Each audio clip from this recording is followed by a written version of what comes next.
chico, 12, 13 el más grande, ¿no? Este, Esto es un error garrafal. Justamente el sano pudor equilibrado manda exactamente lo contrario. Es decir, ayudar a tapar el cuerpo en una manera equilibrada, es decir, no, como dijimos, ¿no? Convirtiéndolos en un musulmán, por decir un ejemplo, o en un gitano, digamos, ¿no? Con unas polleras hasta el piso y se mete así a la pileta, pero sí de una manera equilibrada, ordenada, decorosa, ¿no? De buen gusto. Esto destruye directamente el pudor. Más tarde, bueno, lo harán con sus amiguitos, con sus amiguitas, y bueno, y eso no termina bien. Eso invita a la promiscuidad, rompe el pudor. Por supuesto, luego rompe su interioridad y su castidad. Otro ejemplo es el que uno ve, quizás un poco más a menudo, pero uno ve también una exageración o un desequilibrio o un desorden, digamos. Aclaro, una vez más, ¿no?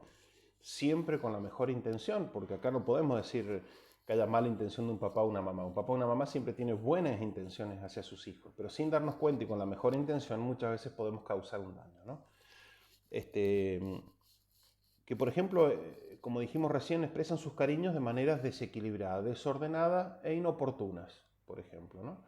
Entonces, por ejemplo, una mamá o un papá, digamos, que besa en la boca, por ejemplo, a su hijo, ¿no? Como una demostración de cariño absoluto, de apertura. Mira, yo con mi hijo tengo más vínculo que otros padres no se besan a su hijo en el cachete, ¿no? En la mejilla. Es un desorden.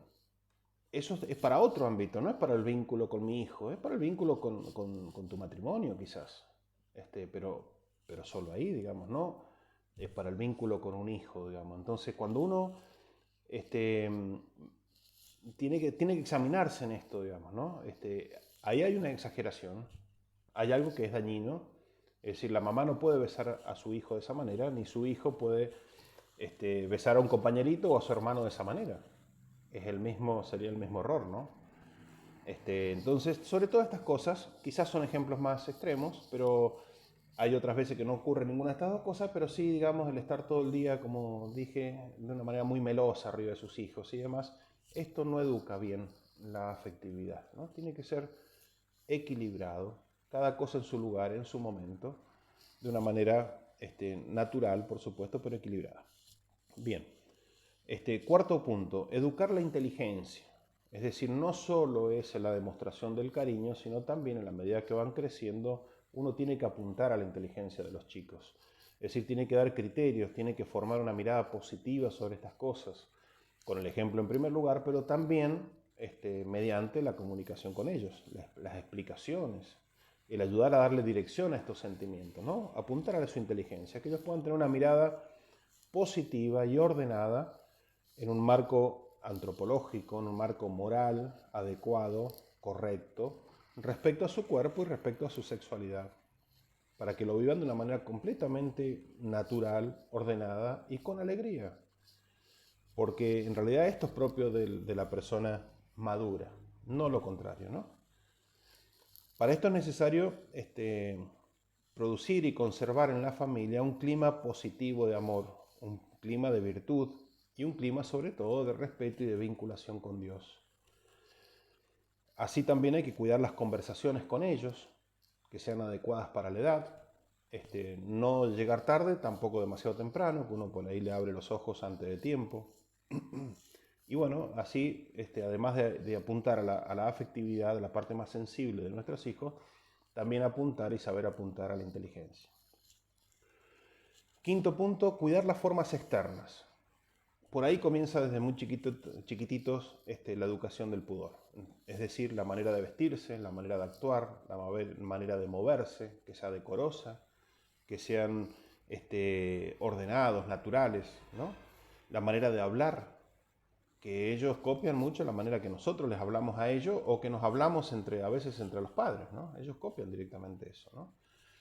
Corregir esos aspectos entonces, formar el buen gusto en el vestirse, en el hablar, en el hacer las cosas, en el decorar algo, en el dibujar algo, es decir, todo eso va formando y tiene una consecuencia en la psicología de ese chico, de ese niño, ¿no? En la personalidad, en la formación de la personalidad. Sexto, cuidar la delicadeza del lenguaje que utilizamos con ellos, siempre, siempre, pero particularmente cuando hablamos sobre estos temas, sobre temas de sexualidad y demás, ¿no? No hacerlo de manera ni con miedos, tampoco de una manera chabacana, es decir, una manera que terminamos reduciendo el tema a algo chabacán, a algo mundano, no, dándole con total naturalidad, pero dándole la importancia, el valor y la altura que tiene el tema, ¿no? Entonces, cuidando de no dar una visión negativa, tampoco degradando el tema, o bajándolo más de lo normal. Entonces se debe ayudar a los hijos a comprender el verdadero valor de la sexualidad como algo creado por Dios para algo muy bueno, que es la unión del matrimonio y la procreación, es decir, la fuente que da la vida y que coopera con Dios, digamos, para traer un nuevo ser humano al mundo. Entonces dar siempre esa visión positiva, por supuesto, también advirtiendo sobre los riesgos. Somos seres humanos y también implica un riesgo eso, a ciertas edades y demás, pero siempre dando una visión realista y positiva, ¿no? Bien, a través del consejo, del ejemplo sobre todo, y por supuesto también a través de la formación, es decir, que es más del orden espiritual, porque desde ahí se puede entender mejor, se puede direccionar mejor y se puede ordenar mejor la persona.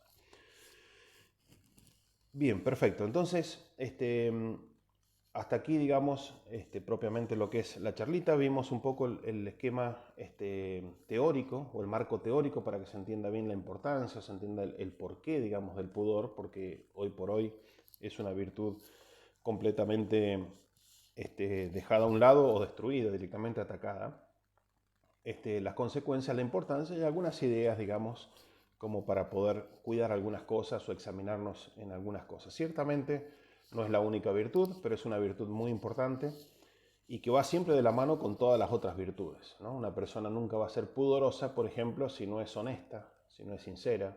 Es decir, el cuerpo de virtudes siempre va unido como un todo, ¿no? Cuando yo favorezco una virtud, favorezco directa o indirectamente otras virtudes de la persona. Por eso que siempre tenemos que tener en la educación de nuestros hijos un objetivo específico, un objetivo concreto, digamos, para cada hijo, que tiene que ver siempre con el crecimiento en una virtud.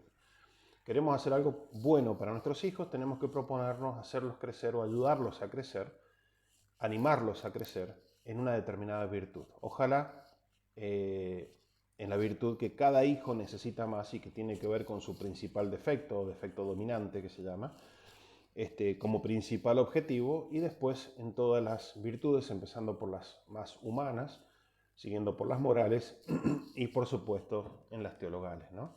Pero este es un buen objetivo, el de ayudarlos desde chiquititos, formar ese decoro, digamos, que da la virtud del pudor y más tarde el de la castidad. Hasta aquí entonces esta pequeña charlita. Muchas gracias.